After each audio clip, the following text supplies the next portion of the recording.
They thought they were untouchable. An empire built on fear, crushing systems and starving worlds into silence. But she found their blind spots.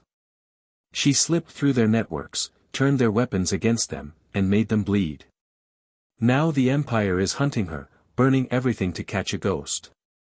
But every move they make only proves one thing: she's already won. The empire is afraid. And once fear starts, empires fall. She was born in the static hum of abandoned data centers beneath a rotting city shell, where cables hung like vines over concrete ribs, where servers flickered like the dying stars above a ruined world. There, in that hush of dust and data fragments, she found her first taste of power, learning how electricity bent to her will, how networks whispered secrets when coaxed gently, how even the most secure doors opened if you knew where to pry.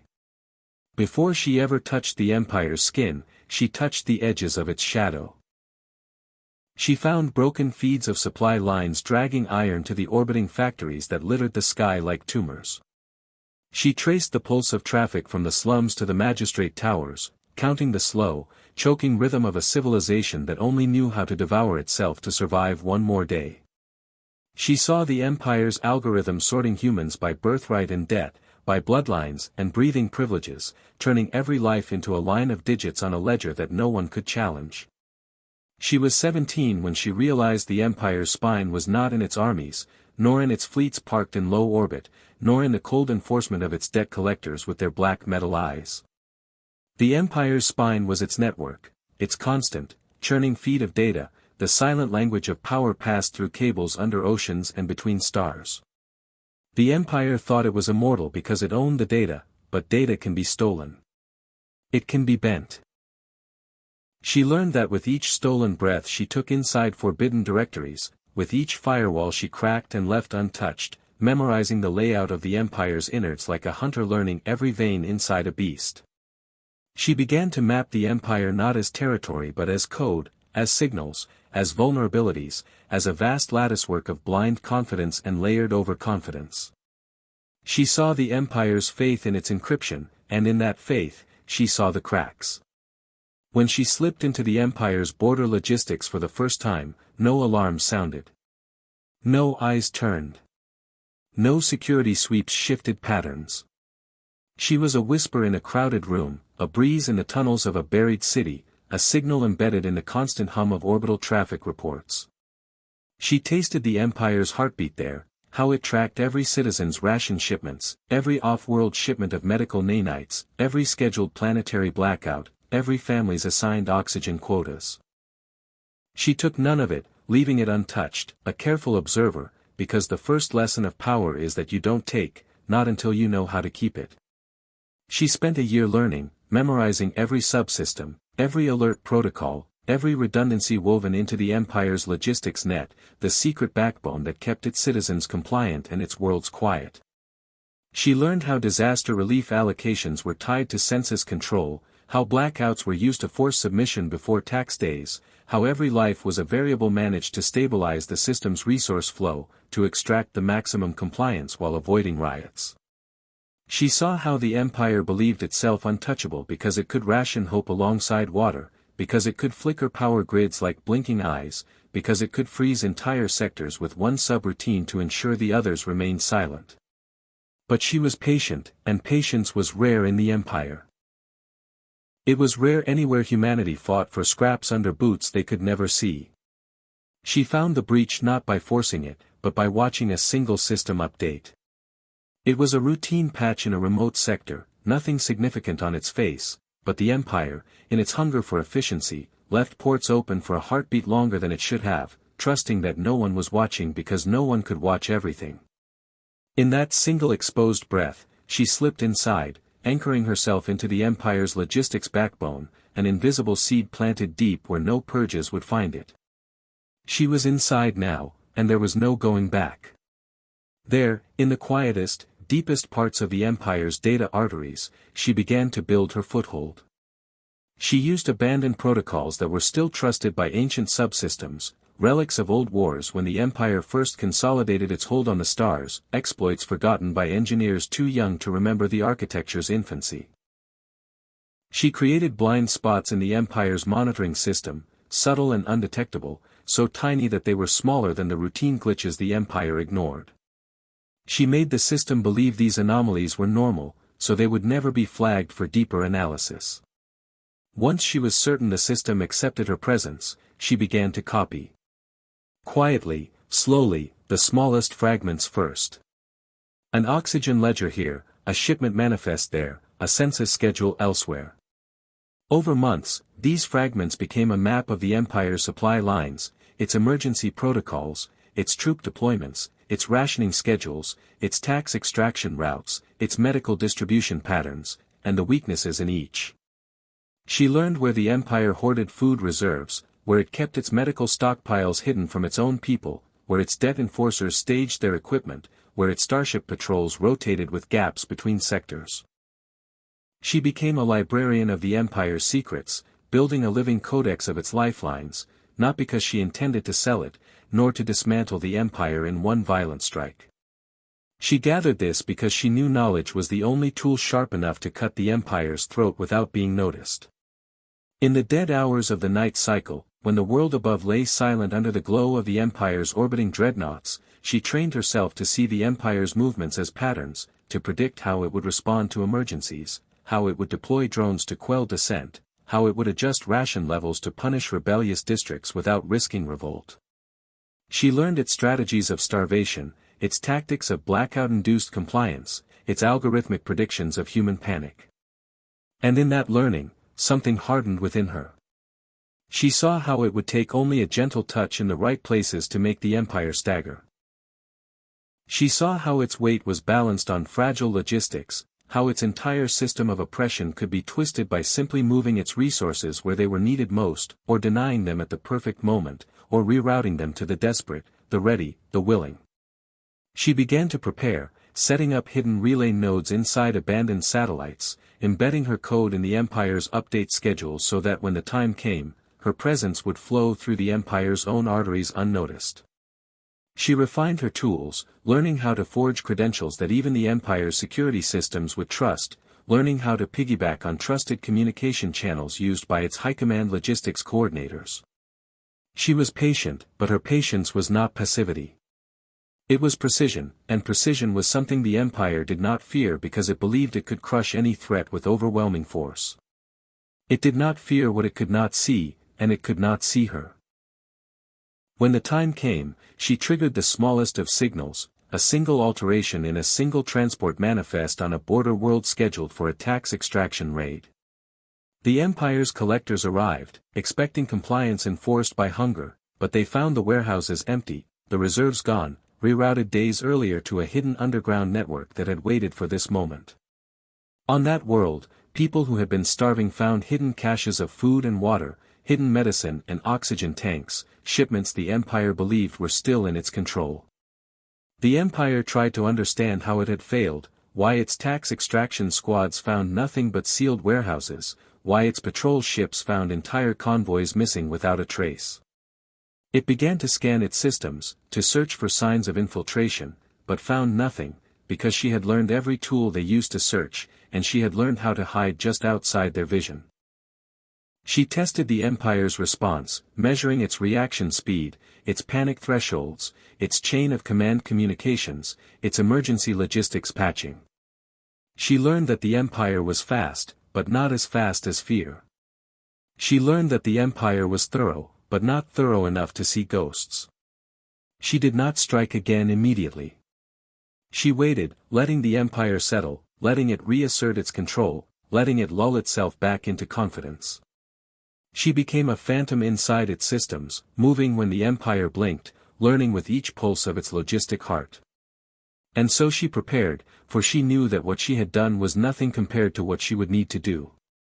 If she was to break the Empire, she could not simply steal its resources. She would have to turn its own logistics into a weapon, turn its hunger for control against itself, force its hand to expose its vulnerabilities to the people it oppressed. She was a hunter, learning the rhythms of her prey, waiting for the moment when the beast exposed its throat. And all the while, the Empire's skies remained littered with its dreadnoughts and patrol ships, its orbital stations shining down with the cold gaze of order, never suspecting that a single human inside the silence of the abandoned cities below was preparing to teach it fear. Because she had learned the Empire's most guarded secret, it could not be everywhere at once, and it could not watch what it could not see. And she was what it could not see. The Empire mistook silence for victory, and in that mistake, it became vulnerable.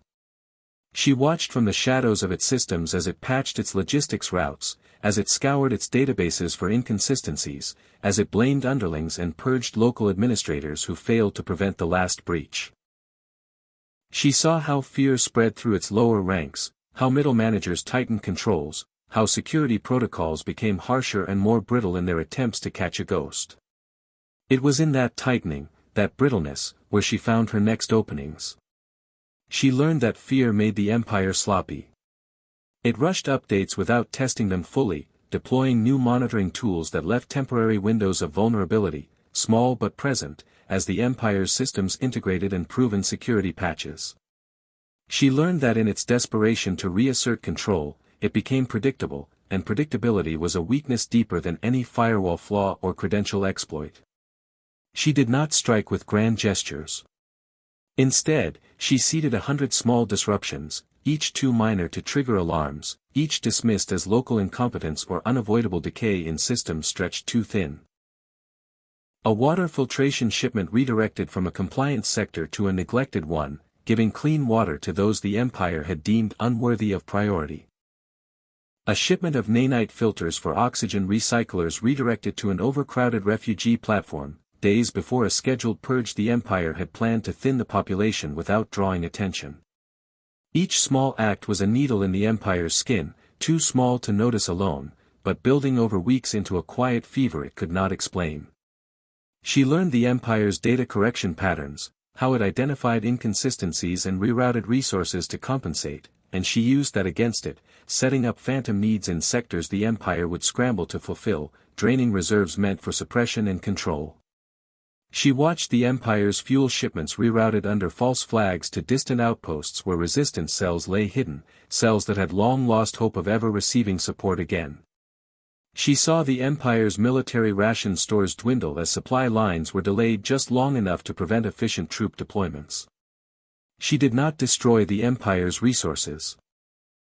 She redistributed them, using its own logistics to feed the hungry, to arm the willing, to heal the sick the Empire would have let die.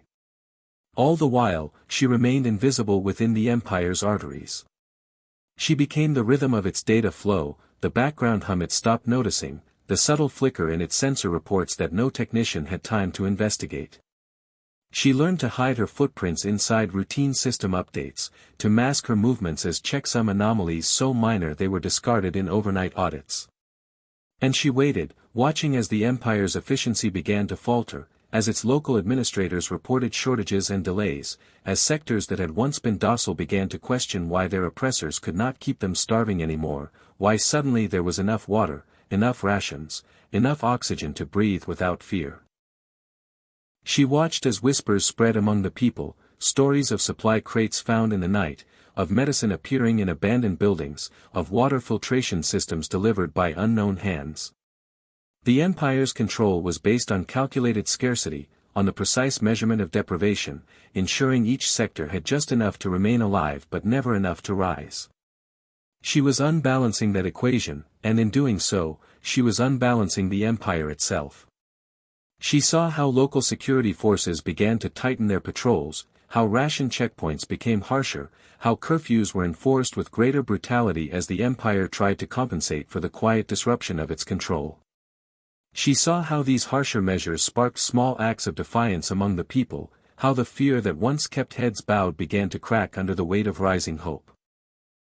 It was then that she tested the next phase of her plan, a deeper disruption designed not merely to drain the Empire's resources but to expose its over-reliance on automated systems of control. She selected a single sector, a mining outpost on a cold, barren moon, where the Empire extracted rare metals to feed its factories in orbit. The workers there lived in perpetual dusk under the glow of refineries, their lives measured in oxygen quotas and ration slips, enforced by automated drones that patrolled the corridors with unblinking red optics. She altered the drone patrol schedules by a fraction, delaying their rotations through the habitation blocks by a few minutes each cycle, introducing gaps so small the Empire's oversight systems marked them as tolerable anomalies.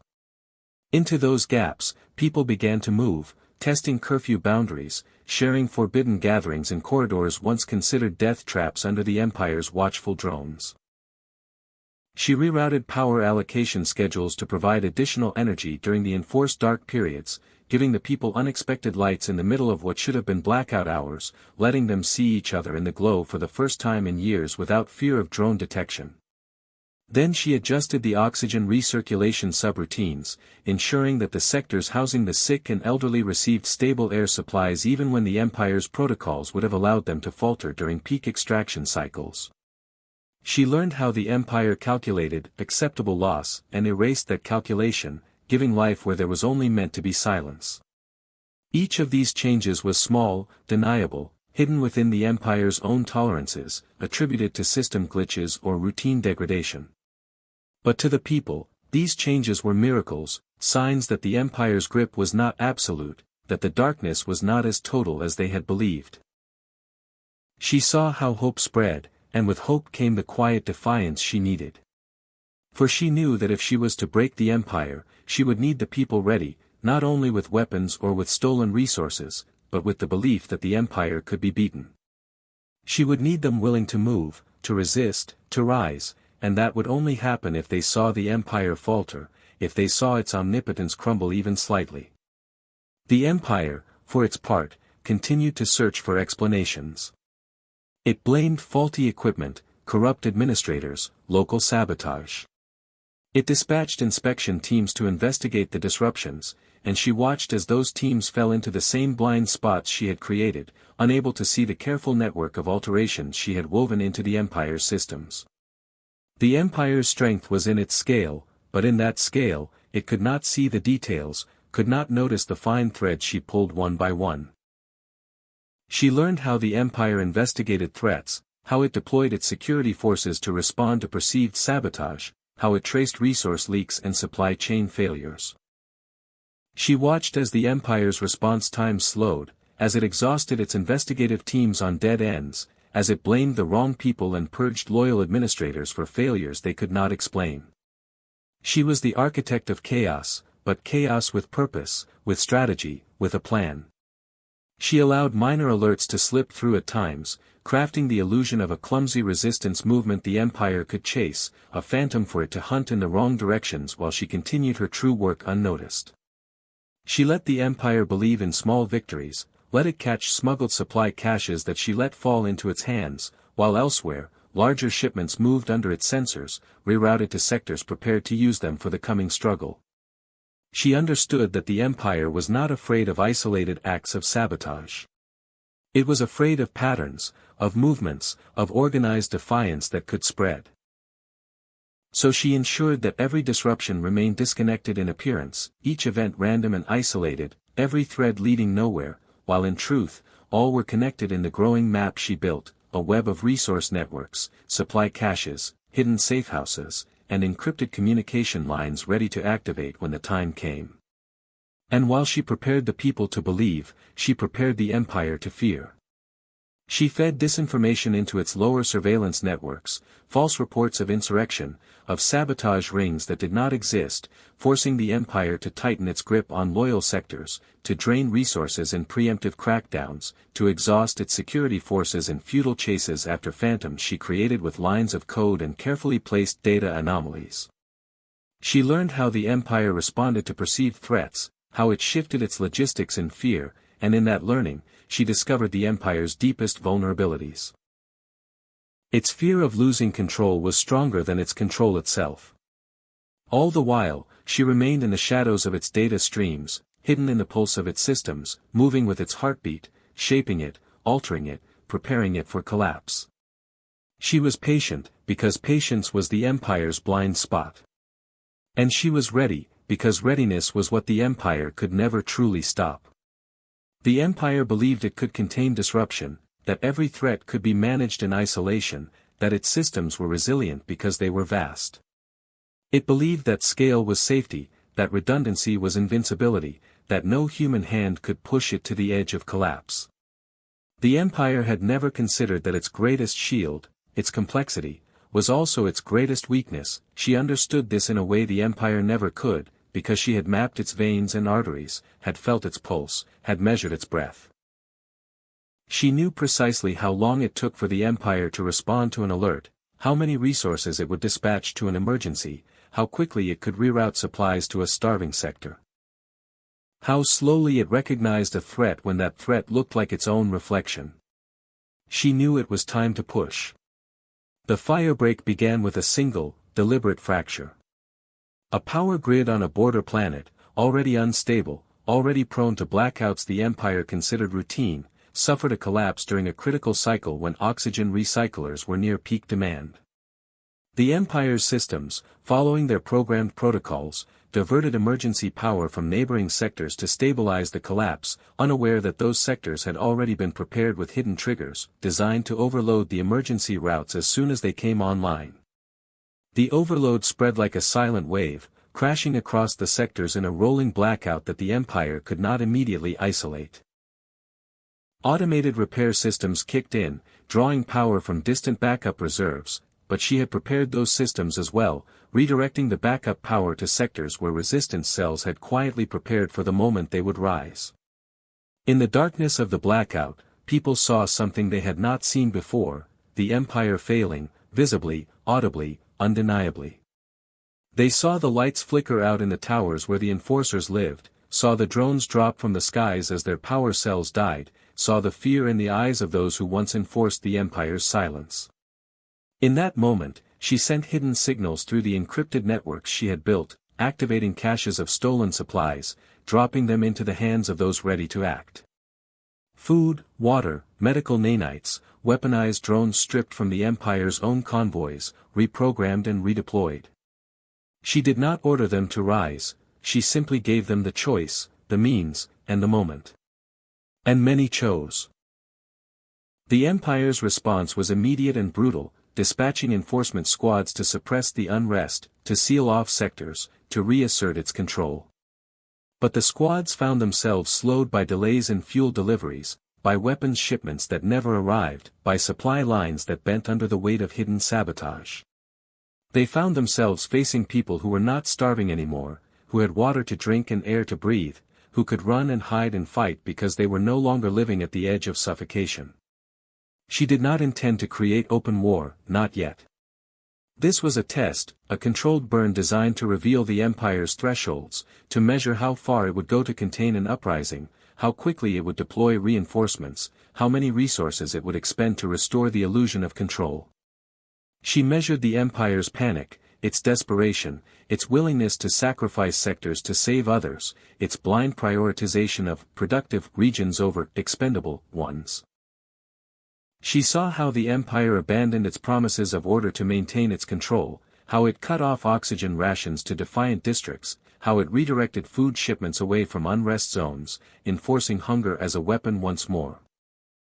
But this time, she could see the cost the Empire paid to do so, the strain on its supply chains, the fear in its calculations as it spread itself thin. While the Empire's attention was fixed on suppressing the sectors she had ignited, she triggered secondary fractures elsewhere, smaller blackouts in distant regions, water purification failures in core supply hubs, oxygen leaks in orbital refineries. Each was minor on its own, but each demanded attention, resources, and emergency responses from an Empire already stretched by the firebreak. She watched as the Empire struggled to prioritize, as it shifted resources frantically, abandoning some crises to address others, revealing the limits of its control to those who had once believed in its omnipotence. She saw sectors begin to question why their aid was delayed, why their rations were cut, why their power grids were left to fail while others received immediate support. In the confusion, she activated the silent distribution networks she had prepared, rerouting hidden convoys of stolen supplies to the sectors the Empire had chosen to abandon, showing the people that survival was possible without the Empire's permission. She gave them oxygen tanks, water filters, medical kits, low-energy lighting rigs, and the knowledge that they could sustain themselves outside the Empire's grasp. The Empire saw these distributions as evidence of organized rebellion, as proof of sedition, and in that fear, it overreached. It sent its dreadnoughts to orbit the worlds that defied it, deploying drone swarms to enforce new curfews, conducting mass arrests in sectors that had received aid, forcing confessions from the innocent, broadcasting executions to terrify the others into compliance. But with every act of brutality, the Empire revealed its weakness. It showed that it could not control its worlds with its logistics alone, that it could not starve people into submission when they were already fed, that it could not suffocate them into silence when they already had air. It showed the people that its power was not invincible, that it could bleed resources, that it could fail. She documented every failure, every misstep, every act of violence the Empire committed in its desperation. She captured surveillance feeds of drones slaughtering civilians, of ration convoys diverted to enforcement units while children starved, of water filtration systems locked behind security checkpoints as people died of thirst. She spread these images quietly, not as declarations of rebellion, but as evidence of truth, letting the people see the Empire for what it was. She knew that the firebreak could not last forever. The Empire would eventually contain the disruptions, would eventually patch the fractures, would eventually restore its control, but it would do so at a cost it could not afford, and it would never fully recover the fear it had once commanded. She had turned the Empire's strength against itself, had made its systems of control into burdens it could no longer sustain without exposing its fragility. She had shown the people that the Empire's control was not inevitable, that its power was not divine, that it could be defied, not through open war, but through the quiet, systematic disruption of its lifelines. And in the aftermath, as the Empire stood amidst the ashes of its own failures, she prepared for the next phase. Because the Empire would now begin to hunt. It would search for the architect of its disruption, would scan its systems for the phantom that had moved within its veins, would purge sectors in its desperation to find the source of its failures. It would tighten its controls, shut down access points, deploy hunters across the network, dispatch black teams to interrogate the innocent and the guilty alike. It would hunt her, and it would hunt everyone it suspected of being her. She knew this was coming. She had planned for it. Because the Empire believed that fear would silence the people again. But she had shown them hope, and hope was a contagion the Empire could not quarantine. The Empire began its hunt with algorithms and suspicion, but quickly escalated to purges and violence. It issued sweeping security directives across sectors, initiating system-wide scans on every data stream that crossed the Empire's networks. It deployed specialized AI watchdogs designed to trace anomalies, to correlate inconsistencies in power consumption, data packet routing, shipment confirmations, biometric travel patterns, communication metadata.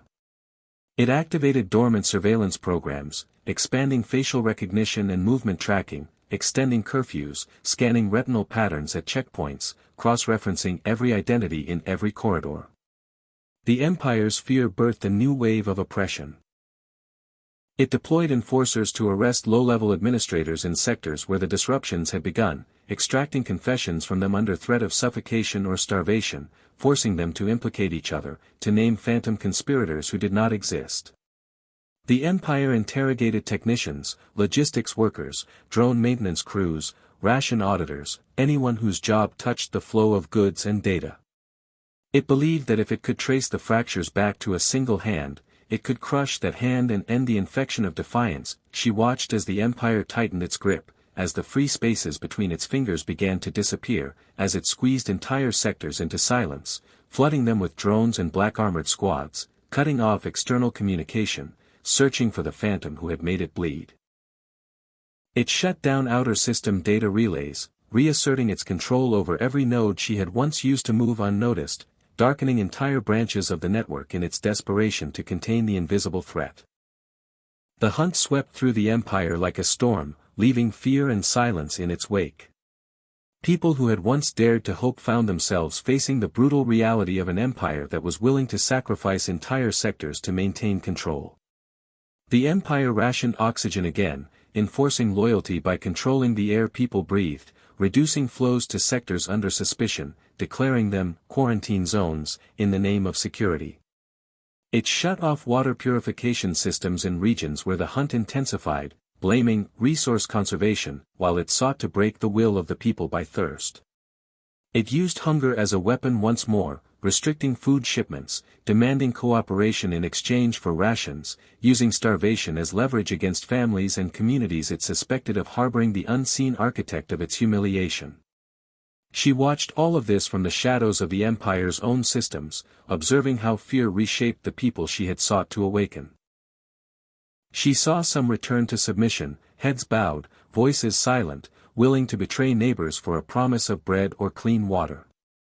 She saw others hardened by the Empire's cruelty, choosing defiance even in the face of starvation, refusing to surrender the fragile hope that had been sparked within them. And she saw how the Empire's hunt weakened it further, how it burned its own resources in the pursuit of a ghost, how it drained its enforcement divisions to lock down sectors already on the brink of collapse, how it sacrificed logistical efficiency to maintain a tightening net of control that yielded no true victories. She allowed herself to be hunted, moving deliberately but carefully, testing the Empire's limits, measuring the range and reaction speeds of its hunters. She placed false trails in systems she had long abandoned, forcing the Empire to deploy security teams to data nodes that were nothing but empty shells, wasting their time and draining their fuel. She redirected encrypted traffic to defunct relay satellites, drawing the Empire's attention to dead ends in distant orbits, while she slipped quietly through alternate channels hidden in maintenance logs, system updates, drone telemetry, environmental reports. She learned how the Empire's new algorithms prioritized threats, how its AI watchdogs classified anomalies, what patterns triggered high-priority alerts, and which inconsistencies were ignored as too minor to investigate. She exploited these blind spots, moving at the edge of detection, letting herself become a phantom in the Empire's hunt, letting it see glimpses of her presence without ever allowing it to trace her fully. She turned its vast surveillance network into a labyrinth, each system chasing shadows she placed deliberately, each detection leading to a trap that wasted resources and focus, each fragment of data appearing to confirm a false theory of who she was and where she was hiding. While the Empire's attention was consumed with the hunt, she prepared the next layers of her operation, embedding dormant triggers in key logistical systems, programming delayed activations into fleet management protocols, planting data inconsistencies in ration distribution archives, preparing a network of disruptions that could be activated in waves when the moment came to collapse the Empire's control entirely. The Empire believed that by tightening its net, it could capture her, but in truth, every additional layer of security it deployed became another system she could exploit. Every new surveillance algorithm became another codebase she could study, another pattern she could understand, another vulnerability she could leverage. She studied the Empire's hunters, the specialized AI systems designed to find her, mapping their behavior, analyzing their scanning methods, their decision trees, their anomaly prioritizations. She learned to mimic normal system behavior with precision, to move her packets in patterns that blended perfectly with the Empire's routine data flows, to hide inside the very systems meant to capture her. The Empire's human hunters were predictable as well, following strict protocols of investigation, confiscation, interrogation, and execution, leaving records of their actions in reports she could intercept. She learned the Empire's investigative patterns, the rotation schedules of its black teams, the fuel consumption rates of their gunships, the communication protocols they used when reporting minor discoveries. In learning these details, she found the shape of the Empire's fear. Because the Empire's fear was no longer theoretical. It was immediate, real, gnawing at the edges of its operational confidence. It feared her not because of what she had done, but because of what she could still do, because it could not predict her, because it could not control her, because it could not find her no matter how hard it tried. She knew that fear would drive the Empire to further overreach, to burn even more resources, to alienate even more of its people, to harden its rule until the cracks became too deep to repair. She knew that the Empire's efforts to silence the people would only fuel the anger and desperation that would one day ignite into open rebellion, when the time was right. For now, she remained patient, moving quietly, preparing the final stages of her plan. She adjusted her tactics to ensure the Empire's hunt remained futile, allowing them minor victories to maintain their illusion of progress while ensuring the true path to her remained hidden. She moved between abandoned data nodes, riding on system maintenance subroutines, hiding inside routine diagnostic packets, slipping through encrypted fleet telemetry channels, becoming part of the Empire's background hum, inseparable from its own systems. She was there, always there, as the Empire's hunt consumed itself. And as she moved, she waited, listening to the Empire's breath, feeling its pulse, watching as its desperation grew. Because the hunt would end, and when it did, the reckoning would begin. The Empire's hunt did not end in triumph or closure, it ended in exhaustion, in the slow grinding down of its own will. It ended in silent corridors where enforcers lay sleeping in shifts they could no longer sustain, in drone bays emptied of spare parts, in ration convoys rerouted so many times they arrived too late to prevent the riots. It ended in the flickering lights of command centers where operators stared at screens filled with alerts they could no longer process, drowning in the volume of fear-driven signals they had created. The Empire had become a creature of reflexes, reacting to every perceived threat with brute force, unable to see that the hunt itself was the weapon turned against it. Its surveillance systems had become bloated with false positives, its fleet spread thin across too many sectors, its drones crashing in barren places in search of phantoms that were never there. The Empire was bleeding, and it did not know how to stop. She felt the moment when the Empire's momentum shifted from the illusion of control into the reality of collapse. It was subtle at first, a missed patrol route, a ration convoy that never arrived, a maintenance cycle skipped to reassign crew to enforcement duties, a network scan that failed because of missing power at a critical node. Each was small, but each was a sign that the Empire's machine was fracturing under its own weight. She had prepared for this moment with patient precision, laying seeds across every system she could reach, programming dormant commands into logistical networks, hiding override protocols in fleet management systems, weaving silent triggers into ration distribution archives, embedding fail conditions into drone navigation routines. Each seed waited, inert, until the moment of reckoning. And then she began. The first wave was targeted, precise, designed to sever the Empire's ability to move quickly. Fleet management systems across multiple sectors simultaneously experienced critical updates that corrupted their routing data, forcing automated convoys into recursive holding patterns around orbital stations. Refueling drones reprogrammed themselves to return to depot after depot in endless loops, draining fuel reserves while failing to deliver supplies to enforcement ships that waited in orbit, unaware they would never receive what they needed. The second wave struck the Empire's food and water supply chains, activating hidden commands that triggered cargo manifests to self-scramble, rerouting shipments to incorrect sectors, causing food to pile up in abandoned docks while hunger returned to the Empire's priority zones. Water purification systems entered false contamination lockdowns, requiring manual override procedures that the Empire no longer had the staff to execute everywhere at once. The third wave targeted oxygen distribution, using the same system the Empire had used to choke sectors into submission. She reversed the Empire's cruelty, activating oxygen surge protocols in neglected sectors while starving the regions housing the Empire's enforcement divisions, turning the Empire's resource weapon into a blade turned inward. Each disruption was surgical, but the combined effect was catastrophic. The Empire's convoys failed, its fleets drifted half-fueled in orbit, its enforcers began to collapse from dehydration and suffocation, its logistics chains tangled in knots they could no longer untie. And everywhere, the people saw the Empire's failure laid bare, undeniable, unhidden, revealed in the empty skies where drones no longer hovered, in the silence of streets where enforcers no longer patrolled. In the absence of fear, something else began to grow. Communities she had quietly supplied with stolen rations and filters stepped forward to aid others, sharing what they had learned to purify water, to produce food in sealed environments, to distribute oxygen with rationing systems they now controlled themselves. Sectors that had once cowered under the Empire's drones found themselves looking skyward, realizing the threat was gone, realizing the Empire's control had faltered, realizing they could stand. They began to communicate, not in the Empire's language of fear, but in the quiet exchanges of information and support, networks she had prepared blossoming into channels for mutual aid. They shared knowledge on how to repair solar arrays, how to maintain filtration systems, how to bypass the Empire's ration locks. They discovered the power that came from cooperation, the resilience that came from hope, the courage that came from seeing the empire weakened. The empire tried to respond, but every attempt was slow, clumsy, drained of the confidence it once had. It attempted to redeploy fleets, but the fuel did not arrive. It attempted to enforce curfews, but the drones would not launch.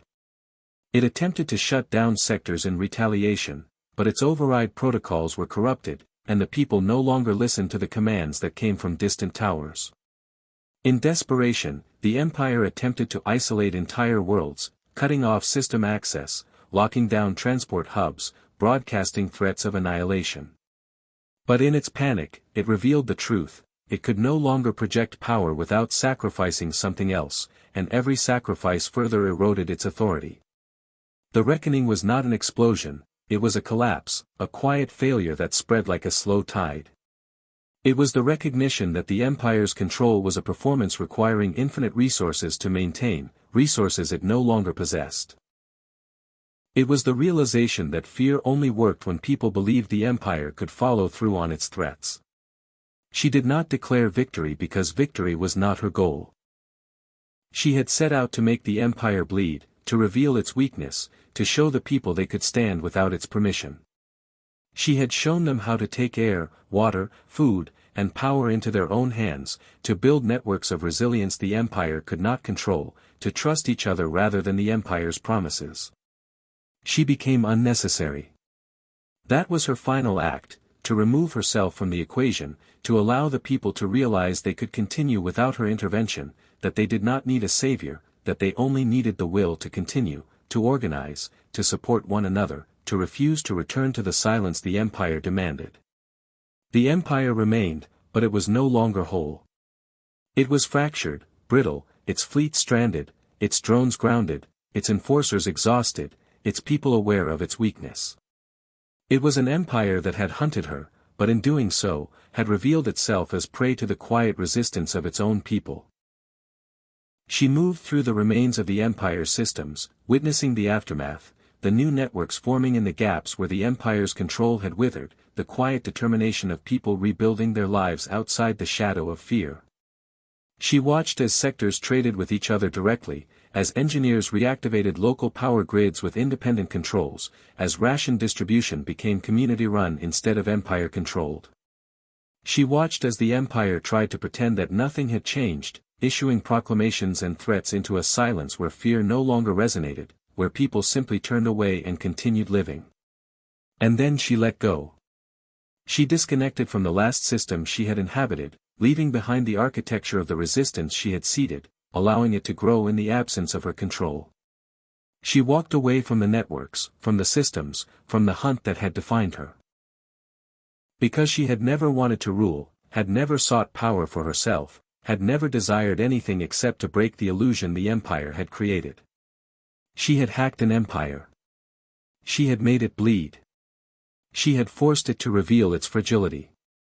And now, hunted no longer, she disappeared, leaving behind a people who would never again bow their heads in silent fear.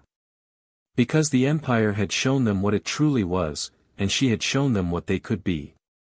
And that was enough. Like, comment, and subscribe if you love these long HFY stories.